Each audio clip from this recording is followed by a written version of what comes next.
Hare Krishna, thank you for joining. Let's do Radha Madhava.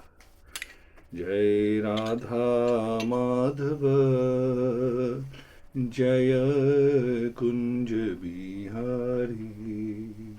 Jai Radha Madhava, Jaya Kunj Bihari. Jai Gopi Janavallabha, Jai Giravardhari. Jai Gopi Janavallabha, Jai Giravardhari. Shodanandana Vraj Jana Ranjana, Shodanandana Vraj Jana Ranjana, Yamuna Tiravanachari. Jai Radha Madhava, Jai Kunj Bihari. Jai Radha Madhava, Jai Kunj Bihari. Hare Krishna, Krishna Krishna, Hare Hare, Hare Rama, Rama Rama, Hare Hare. Hare Krishna,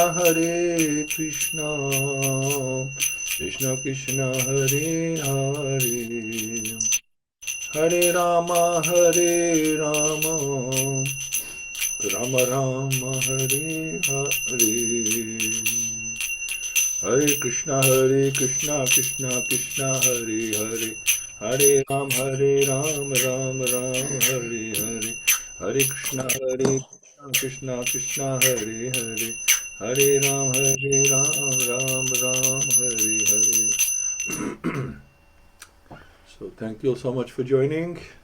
Let's do the praise. Om Namo Bhagavate Vasudevaya. Om Namo Bhagavate Vasudevaya. Om Namo Bhagavate Vasudevaya.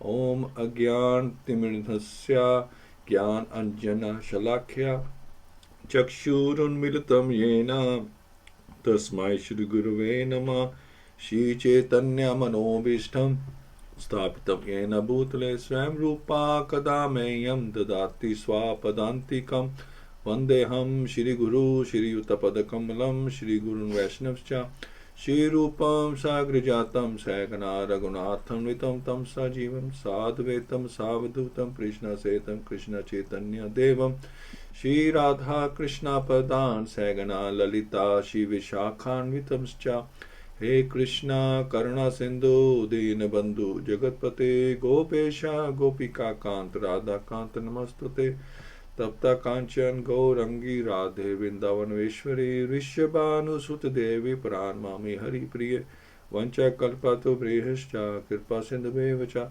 Patitana Pavanebhyo Vaishnavyo Namo Namo Namo Vishnu Padaya Krishna Prasthaya Bhutale Śrīmate Bhaktivedanta Swami Ti Namine Namaste Saraswati Deve Gauravani Pracharine Nirvishesha Shunyavadi Paschate Deshatarine Jaya Shri Krishna Chaitanya Prabhu Nityananda Shri Advaita Gadadhar Shri Vasdi Gaur Bhakta Vrinda Hare Krishna Krishna Krishna Hare Hare Hare Ram Ram Ram Hare Hare Mukham Kroti Vachalam Pangum Langyate Grim Yat Kirpa Tam Ham Vande Shri Gurun Din Taranam Paramananda Madham Shri Chaitanya Ishram Hariyam Tassat Narayan Namaskritya Naram Cheva Naruttamam Devim Saraswatim Vyasam Tato Jamaduriyat Nashta Presha Abdureshu Nitam Bhagavata-Sevayā Bhagavati Uttam Shlokti Bhakti Bhavati Nestiki. Okay, right. So last time we were saying, or it was mentioned in Śrīmad-Bhāgavatam purports, the human society is the residential quarters of the Lord. So we're talking about the Virat Roop, and within that the human society was mentioned as the residential quarters of the Lord. That's where the Lord resides, or at least he would be residing, he should be residing. He resides there as a Paramatma, but we want him to reside there as Lord Krishna himself, because Paramatma is very limited. He all the expansions of the Lord, they have a service to do. They do some kind of service to us, in fact, right? They serve us in some way or the other. Though they serve mankind, humankind, they even help animals, and but so they are limited in what they can do. They can't reciprocate with us like Krishna can. So we want Krishna to be resident in us, in the heart, so we can reciprocate with him. He can do with us, and we have our relationship with him. And we also said that we also worship mountains, and like the Virat Roop, when you think that everything is Virat Roop, all the planets, all the mountains, the rivers, they're all part of the Virat Roop, then there's many societies or types of people that worship those particular energies, like the rivers and the mountains. We also do, but we do with a different consciousness. We worship them from the Krishna consciousness point of view, because we worship Govardhan and we worship Ganga and Yamuna and other rivers, but we worship from the point of view of Krishna consciousness. That's the difference. We don't worship them as God. We worship them as, where the Lord has his pastimes. We worship him from that perspective. So so we got three verses left, and then this chapter will be over, and then we'll have the overview tomorrow night, as you know. And so please do join, and we'll conclude this chapter, and this beautiful chapter. Right, let's have a look.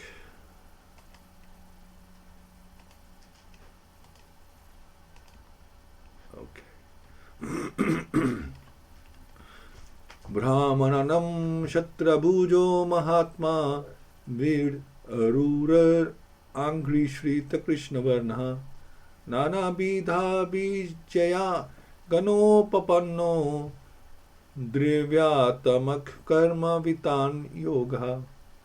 So the Brahmanas, Ananam, the face, the Kshatriyas, Bhujaha, the arms, Mahatma, the Virat Purusha, Vit, the Vaishyas, Urhu, the thighs, Angri Shrit, under the protection of his feet, Krishna, Varna, the Shudras, Nana, various, Abhidha, by names, Abhij Ganna, the demigods, Upapannaha, being overtaken, Drivya Atmakaha, with feasible goods, Karam, activities, Vithan, yoga, and performance of sacrifices. Yes, Prabhu. Sorry, Prabhuji, you mentioned 36 to 39. Sorry, have I got the wrong one? Have I? You're reading 37 now. 37, Prabhu. Sorry, 37. Okay, that's fine. Sorry, Prabhu. The Virat Purusha's face is the Brahmanas, his arms are the Kshatriyas, his thighs are the Vaishyas, and the Shudras are under the protection of his feet. All the worshipful demigods are also overtaken by him, and it is the duty of everyone to perform sacrifices with feasible goods to appease the Lord. So here's the Varnas and the Ashramas, they're compared with the Virat Purusha. So the ashrams, Brahmins are compared to the face of the Lord, or sometimes mentioned as the mouth of the Lord. So this is why I feed the Brahmanas, because it's like same as feeding the Lord. And the Kshatriyas are the arms, and the Vaishyas are the thighs, and the Shudras are the legs or the feet. They sometimes mention are like that. So monotheism is practically suggested here. Offering sacrifices to many demigods under different names is mentioned in the Vedic literatures. But the suggestion made in this verse is that all those varieties of demigods are included in the form of the Supreme Personality of Godhead. They are only parts and parcels of the original whole, just like we are. Similarly, the divisions of the orders or human society, namely the Brahmanas, the intelligent class, the Kshatriyas, the administrators, the Vaishyas, the mercantile community, and Shudra, the laborer class, are all included in the body of the Supreme. As such, sacrifice by every one of them in terms of pleasing the Supreme by feasible goods is recommended. Generally, the sacrifice is offered with clarified butter and grains, but with the progress of time, human society has produced varieties of goods by transforming materials supplied by God's material nature. Human society therefore must learn to offer sacrifices not only with clarified butter, but also with other manufactured goods in the propagation of the Lord's glory, because the Lord likes variety, and that will bring about perfection in human society. The intelligent class of men or Brahmanas may give direction for such sacrifices in consultation with the previous Acharyas. The administrators may give all facilities to perform such sacrifices. The Vaishyas class or mercantile community who produce such goods may offer them for sacrifice, and the Shudras class may offer their manual labor for the successful termination of sacrifice. So just want to read that again. So human society therefore must learn to offer sacrifices not only with clarified butter but also with other manufactured goods, the propagation of the Lord's glory, and that will bring about perfection in human society. The intelligent class of men, or Brahmanas in other words, may give direction for such sacrifices in consultation with the previous Acharyas. So they give direction. The administrators may give all facilities to perform such sacrifices. The Vaishya class or mercantile community who produce those goods may offer them for sacrifice, and the Shudra class may offer their labor. So you're contributing in different ways for the successful termination of such sacrifice.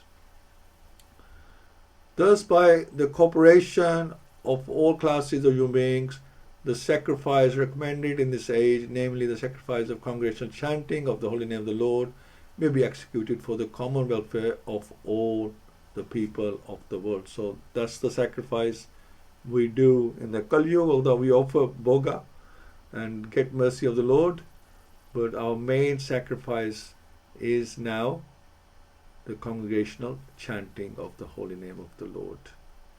So that's what we have for 37 and 38.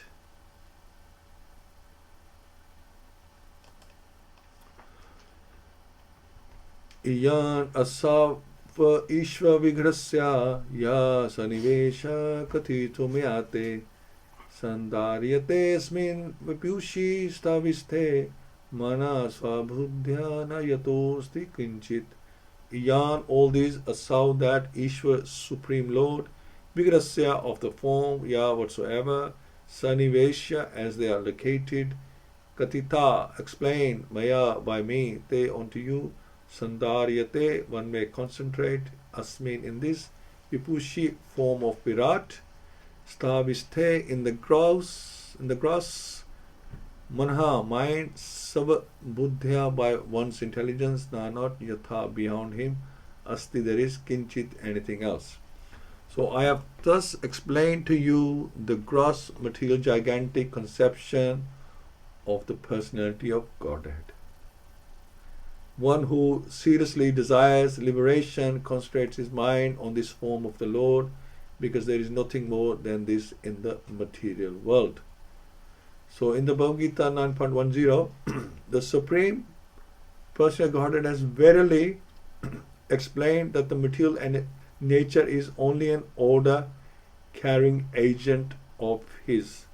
She is one of the different potencies of the Lord, and she acts under His direction only. As the Supreme Transcendental Lord, He simply casts a glance over the material principle, and thus the agitation of material matter begins, and the resultant actions are manifested one after another by 6 kinds of gradual differentiations. All material creation is moving in that way, and thus it appears and disappears in due course. So, mention the material energy, or this material world is just an ordinary carrier, or is a servant of the Lord, which sometimes we confusing as being God, but they are servants of the Lord as well, and they carry out their duties in response to the Lord, to begin the process of this material world, or to bring the entities into this material world. Entity is all about the entities. Krishna is so merciful. It's all about the entities. Krishna begins the entities into this world so they can fulfill their desires, and once they fulfill their desires, they can go back home. Krishna comes himself, does his pastime to please his entities, the spirit souls. Everything is provided for us. We should be so grateful. Yet we just nitpicking all the time. Don't like this, don't like that. This is not good. This is not good. But the Lord is doing so much for us in terms of our body. He gives us so much, and everything around us is made for us. He is doing so much for us, and we should definitely be grateful to Him. Less intelligent persons with a poor fund of knowledge cannot accommodate the thought of this inconceivable potency of the Lord Sri Krishna, by which He appears just like a human being, as mentioned in 9:11. His appearance in the material world as one of us is also His causeless mercy upon the fallen souls. There you go. So His appearance in the material world as one of us, He comes as one of us. God could say, why should I come as one of you guys? You're inferior to me. Why should I come? Your bodies are inferior, right?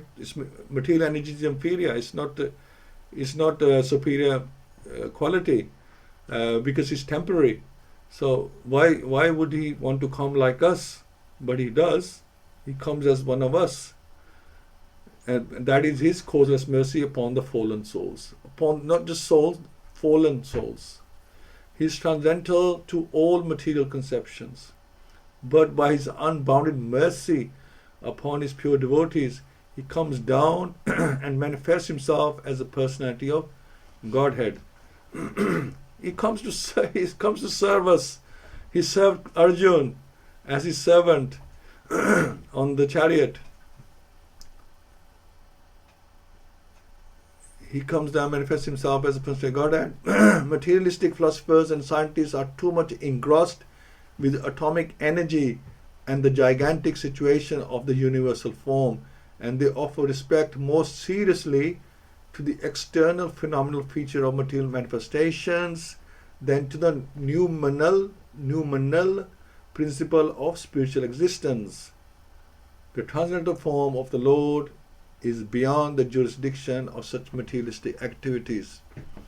It is very difficult to conceive that the Lord can be simultaneously localized and all-pervasive. How can be with us and then with everyone else, and everywhere? It can be one place and everywhere. Because the materialistic philosophers and scientists think of everything in terms of their own experience, or what our limitations are. Because they are unable to accept the personal feature of the Supreme Lord, the Lord is kind enough to demonstrate the Virat feature of His transcendental form, and herein Srila Shukadeva Goswami has vividly described this form of the Lord. He concludes that there is nothing beyond this gigantic feature of the Lord. None of the materialistic thoughtful men can go beyond this conception of the gigantic form. The minds of the materialistic man are flickering and constantly changing from one aspect to another. Therefore, one is advised to think that of the Lord by thinking of any part of His gigantic body, and by one's intelligence only one can think of Him in any manifestation of the material world. The forest, the hill, the ocean, the man, the animal, the demigod, the bird, the beast, or anything else. Each and every atom of the material manifestation entails a part of the body of the gigantic form, and thus the flickering mind can be fixed in the Lord only and nothing else. And there are people who worship forests as well. People who live in the forest, they worship the forest, and they do offerings to the forest. They try to keep the forest happy. They see it as a living entity, and they have experienced it. They find that it's a living entity. This process of concentrating on the different bodily parts of the Lord will gradually diminish the demoniac challenge of godlessness and bring about gradual development of devotional service to the Lord. So this is like for the neophytes, people who cannot perceive God having a personal feature or Lord Krishna being God. They can worship these powers of the Lord or these parts of the Lord, and then feel that yes, there is something superior, more superior to us. That there is something out there that isn't just like we are here and we'll die and that's it, everything's over. There's some controllers out there, whether it's the demigods or the parts of the Virat Roop.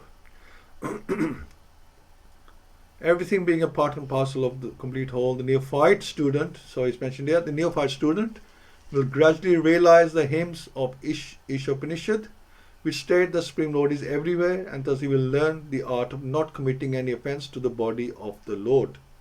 So, this is the way to begin. If people cannot go straight up to devotional service to Lord Krishna, then they can start somewhere else and, just build that up from there. This sense of God-mindedness will diminish one's pride in challenging the existence of God. Thus one can learn to show respect to everything, for all things are parts and parcels of the Supreme Body. So it's mentioned, excuse me, when we see things, we are the secondary seer, and Krishna is a primary seer. Krishna is seeing us, and we are seeing creation. So Krishna is seeing what we are seeing, whether it's with an exploitative nature or with an attitude of service. So Krishna knows our mind, he knows everything, he knows our heart. So he can see what we are saying. He can see what we are thinking, right? He knows everything that what we are doing. So whichever part of the creation you appreciate, you can meditate on that, and this way you are progressing. So for the neophyte, they can start from there. They can worship the rivers and the mountains, or whatever, and then the demigods, right? Because each of these have presiding deities, right? Worship them, and then they realize there's something higher than that, and then eventually the Gyanis, they come, they're Vasudev, Sarvamiti, Samahatma, so Durlabha. So they'll realize that actually the source of everything is Krishna himself. And then that'll take a long time. Sa sarvdi vriti anubhuta sarva atma yatha swapan janik kistikha tam satyam anand nidhi bhajeta nanyatra sajeyat atmapata.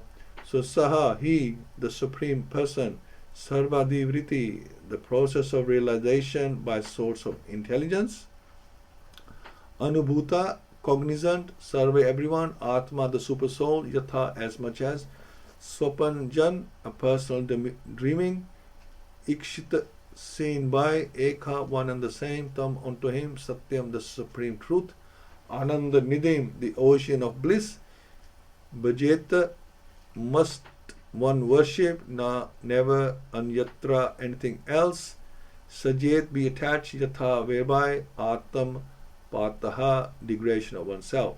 So one should concentrate his mind upon the Supreme Personality Godhead, who alone distributes himself in so many manifestations, just as ordinary persons create thousands of manifestations in dreams. One must concentrate the mind on him, the only all blissful absolute truth. Otherwise, one will be misled and will cause his own degradation.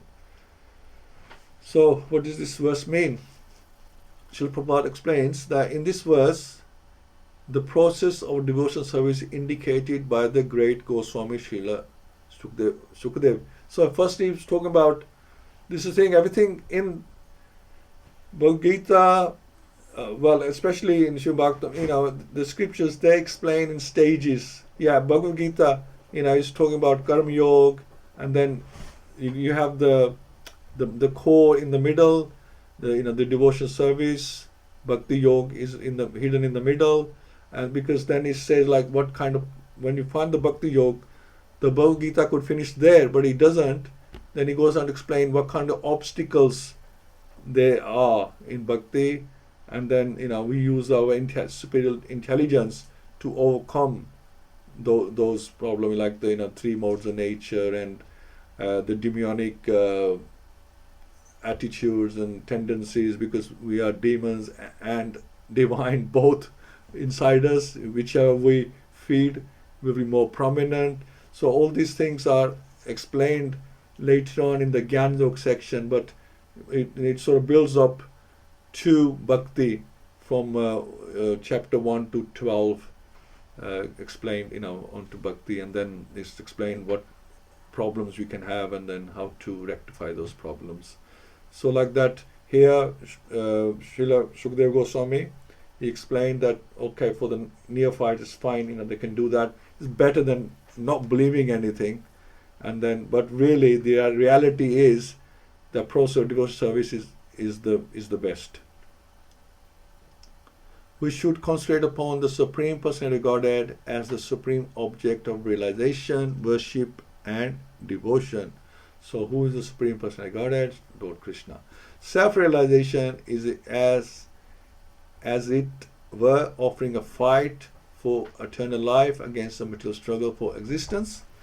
And therefore, by the illusory grace of the external energy, the yogi or the devotee, or yogi means bhakti yogi, or the devotee is faced with many allurements which can entangle a great fighter again in the bondage of material existence. See, there's so many obstacles.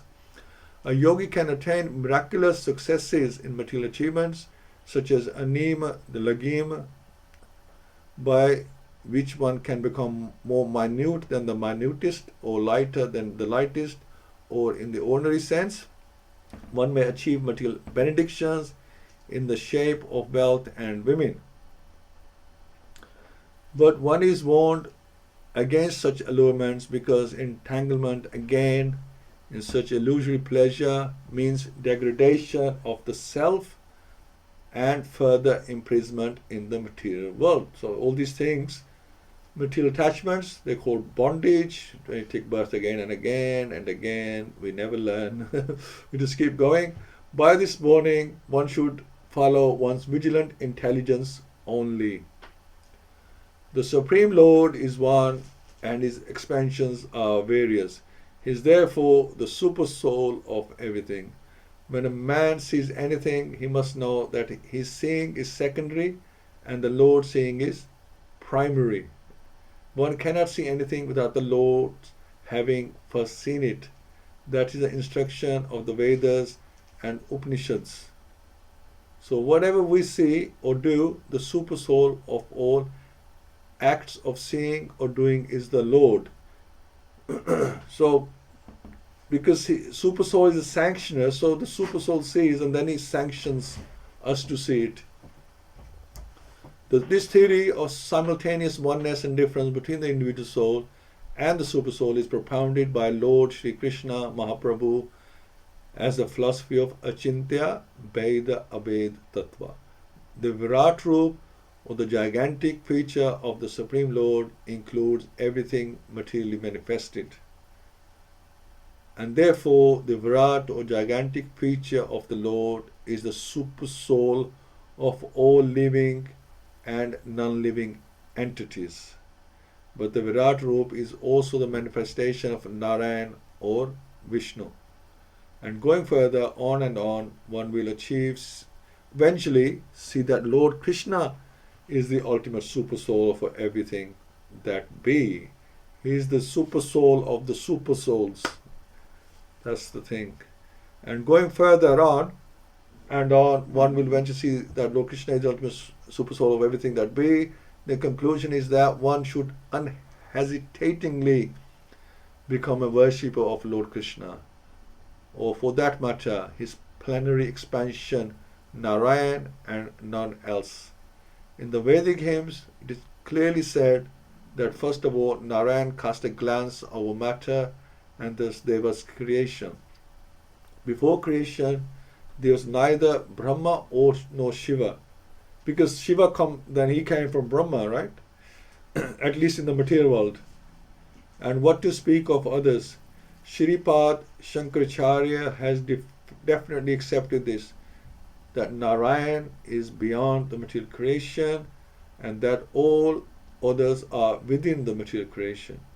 The whole material creation, therefore, is one with and different from Narayan.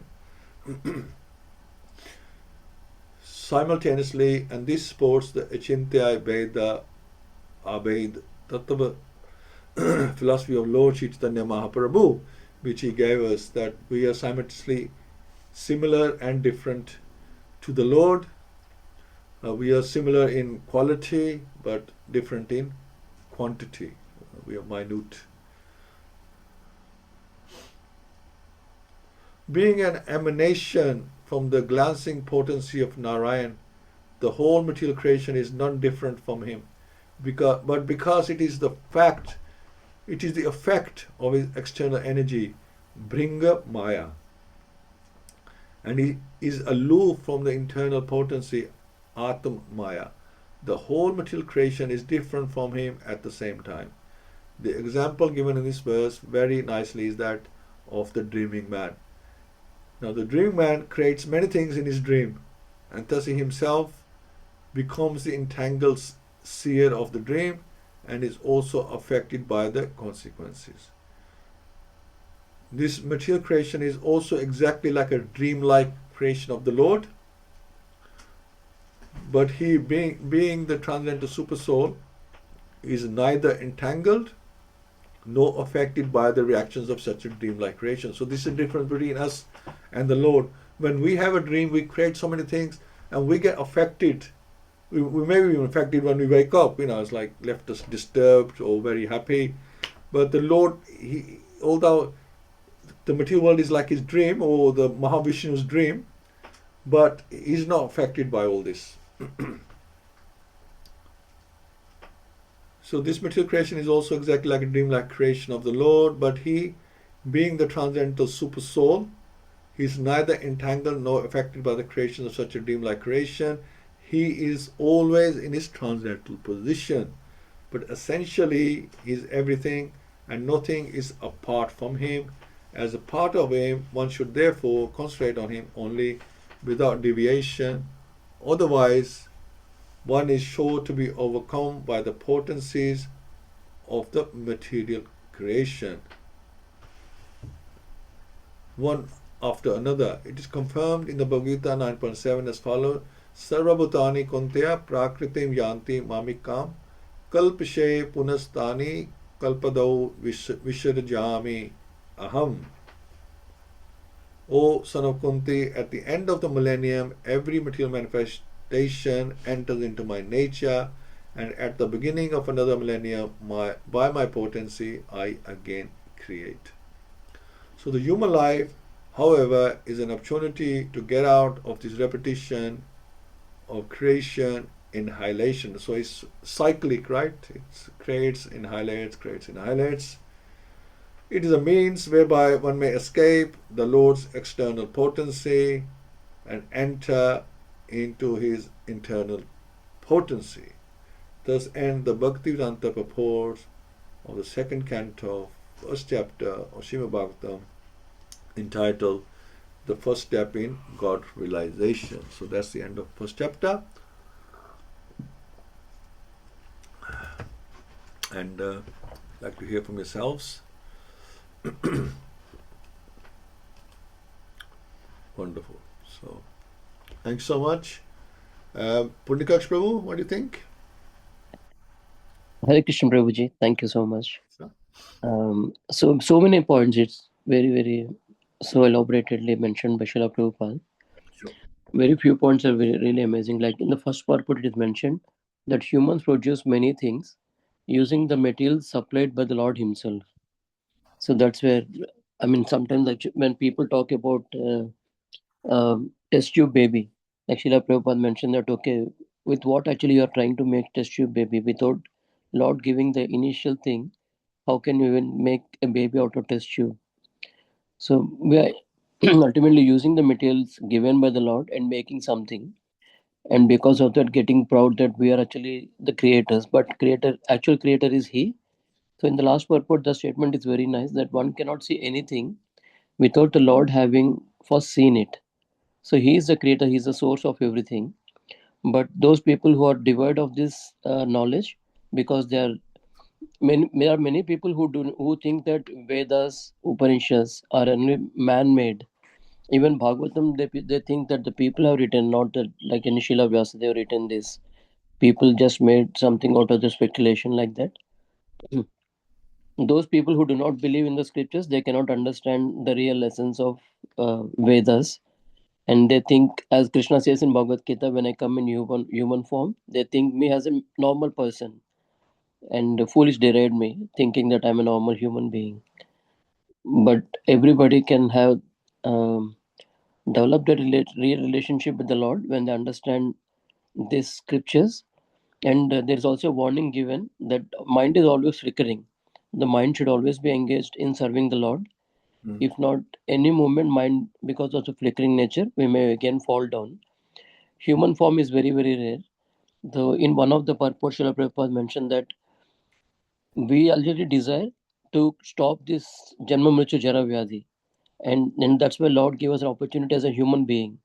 And when you come in human being, you forget about everything, and again you engage in the material sense gratification, and again you are falling down again. That's a warning is given in this last purport as well again, that even after getting this material human form, if you cannot understand, you have to go back again to that life. And Krishna says in Bhagavad-Gita that I will cast you to the lowest species, from where it will become difficult for you to come to me as well. That's all, Prabhuji. Thank you, Prabhu. Yes, a game of snakes and ladders, really, isn't it? We can go right to the top and then still drop. We can fall down, and we've seen great people fall down. So yeah, we have to be always mindful, alert, and we have to have restraint. Very important. Thank you, Prabhu. Kiran Prabhu, Hare Krishna. Hare Krishna. I'm just gobsmacked by the depth of just a few verses. I was born in Kenya, in Africa, and I had close proximity to nature, wildlife, flora and fauna. And that creation is so amazing. And then then Krishna had created humans, us. And how fickle, stupid, and daft are we that we have forgotten that this human birth is for God realization. We have failed to recognize that He is calling us. Come home. I'm waiting for you. I'm waiting for you. What's the problem? I know I've asked Brahma to create this prison, this jail. But birth after birth, you keep returning to this jail. You must like prison food. And so that must be our reality, that we like the transitory allure of temporary gratification. A little bit here, a little bit there, a little bit of honey outside the jar is not the same as the honey inside the jar. And he's created this amazing society. He talks of the Varnashram system, how it's so perfectly set up. so we can coexist, co-work, collaborate, and synergize with each other. There's no exploitation, there's no fraud, there's no corruption. There is just working for the service of divinity. A perfect system, even on earth. But we mess it up because we like to deal with the negativity, a little gamble here. If I put this bid in, I'll get a little bit more out here. Ultimately, we're only deluding and fooling ourselves. And this is his beautiful creation, because he creates those waves, ebbs and flows. It comes and goes. He'll wait for us till eternity, just as the waves go out and the waves come back in. But the opportunity has been given to us to escape Maya. And Maya can be escaped so quickly just by, when you see the waves, there is a simple humming of the Maha Mantra. 24/7, 365 days a year. And that is the way out. It doesn't require a PhD. Some intelligence, some gyan is required. And as the Prabhu said on Friday night, even if you remember parts of chapter 1 of the Bhagavad-Gita, that should be sufficient. Because the whole Gita is summarized quite succinctly in chapter 1. But if you want to be a philosopher, a jnani, and an intellect, then delve into it. That's okay. But don't forget what the real essence is. Time, effort has to be served by putting in the 16 rounds, doing the worship, being in association of each other. This is so necessary that to realize Bhagwan, effort has to be made. And that effort is not a lot. Just satisfy the divine and serve for his pleasure and his pleasure alone. Hare Krishna. Thank you so much. Yes, wonderful. Thank you, Prabhu. Okay, Sunita Mataji and Prabhu is there as well. Love to hear from yourselves. Hare Krishna Prabhuji. Yes, thank you. Thank you. Yes, thank you for allowing us to join as well. It's wonderful. It's great to see your enthusiasm in your readings. It's helps us tremendously.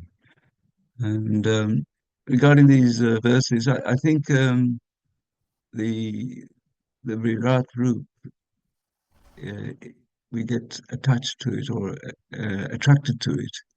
So it shows we're sort of like opposites. The real thing we sort of tend to forget, and the grand thing that's not real, we fall for that. We think, oh, that is super, and we're more attracted to it. So it's quite interesting how first time I heard about the Virat group, and I thought, oh yeah, that's very interesting, very interesting. But then when you're told that it's for Nirvite understanding, you think, oh, it's not advanced. It sounds like it's quite an advanced understanding, but it's actually the Nirvite. I find that very interesting. And so basically, yes, we're supposed to do bhakti, and that's all we need to do. Thank you, Prabhu. Thank you so much. Yes, very good point. Because look, I mean, we are in the right place at the right time, and we got access to Srila Prabhupada's books, we got access to Srila Prabhupada's devotees, we got access to the disciplic succession. I mean, how fortunate are we? Sometimes we don't appreciate ourselves how fortunate we are that we have all these facilities. People living in the jungle, they only know the forest, so they can only worship the forest. People living in remote villages, they may only know the river or the sun. That's all they can worship. That they don't have the education, they don't have the facility, and we are so fortunate that we have the facility, and now it's just up to us to to utilize it to our benefit. Thank you, Prabhu, so much. Mataji, would you like to say something? Sita Mataji?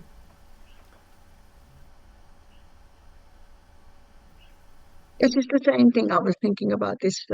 Mainly is like to bhakti, like looking at the like Prabhupada's mentioned in the universal form and all that.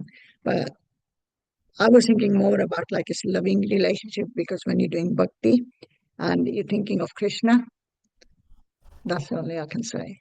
Hare Krishna. Hare Krishna. Thank you, Mataji, so much. Okay, so I'm going to go to Ajay now. If Anjali Mataji wants to say something, that's fine. Otherwise, we go to Ajay.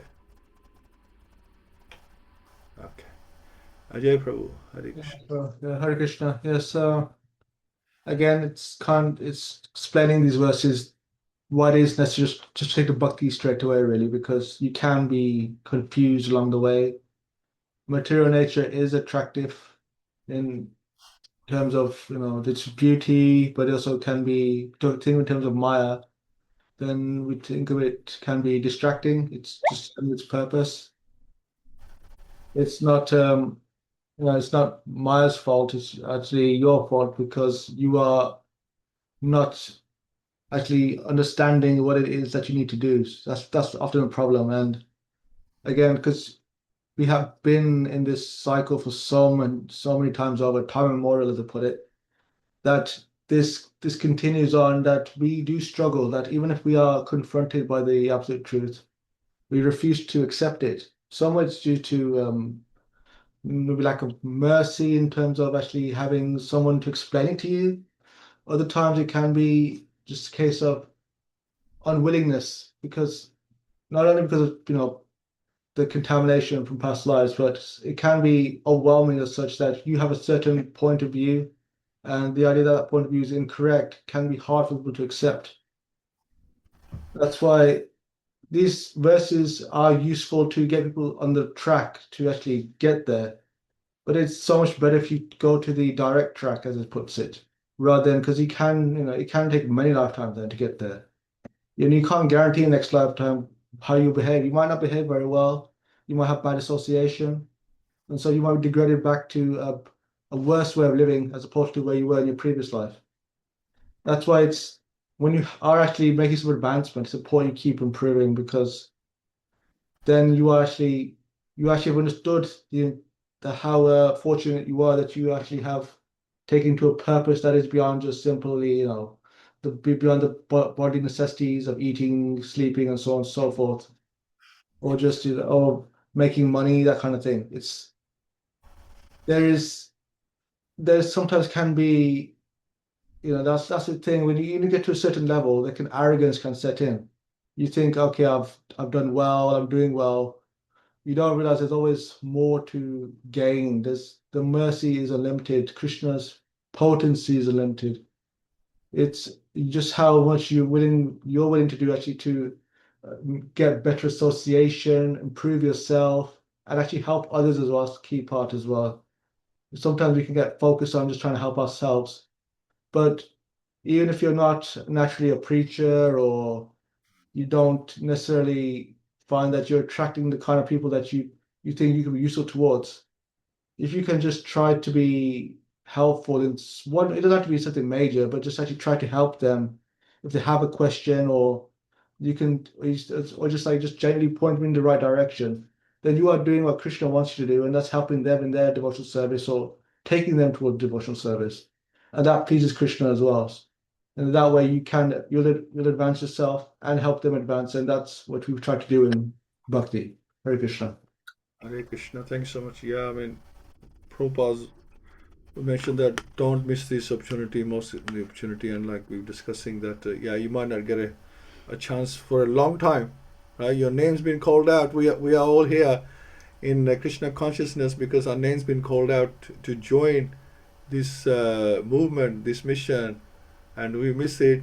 Our name might not be called out for a while, so we have to be careful, and don't miss the opportunity. Rani? Hare Krishna everyone, my pranams to all of you. Yes, this Virat Roop is the only bona fide imagination. Prabhupada has told us again and again, if we want to focus on anything until we have love for Krishna, we have started or developed some kind of personal relationship with Krishna, this is the bona fide imagination which we can meditate on. Because this was shown to Arjuna as well. This was seen by Dhritarashtra as well.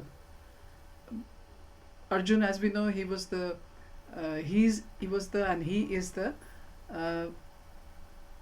what's the word? I'm too tired. As well. Eternal associate of Krishna.